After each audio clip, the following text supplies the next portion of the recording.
Sveiki visi, noriu padėkoti, jau už vieną parą pervedėt, sumokėt, tai va slaugė bus.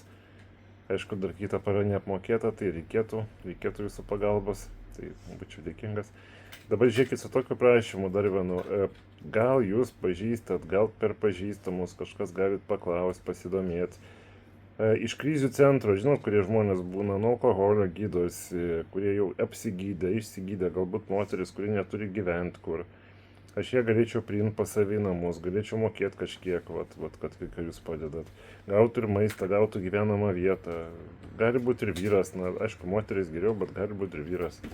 Nes situacija sunki, nėra kam prižiūrėti. Tai vat, normalus žmogus, kuris turi šeimą, namus jis tikrai neis, čia nebus parom. Čia reikia tokio, kuris neturi, tarkim, kur gyventi, tokia situacija sunkiai ir jam reikia skubiai pagalbos kažkokios. Aišku, kuris gerintis ten jau visiškai taip pat toks, aišku, kad netinka. Bet yra žmonių, kurie jau išsigydė iš to, galbūt išlindė iš to. Tai jeigu jūs galit pasidomėti kažkaip, sužinoti tokius žmonės, kur galima būtų surasti ar paieškoti, per pažįstamus kažkaip, tai čia būtų super.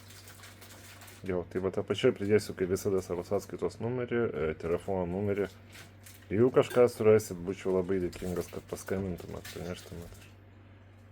Tai tokia situacija. Labai dėkoju nuoširdžiai jums. Myliu jūs, labai apkabinu. Jūs pratęsit man gyvybę. Ne slaugos namuose, o savo namuose. Tai yra fantastika, nuostabu, wow ir be žodžio. Ačiū.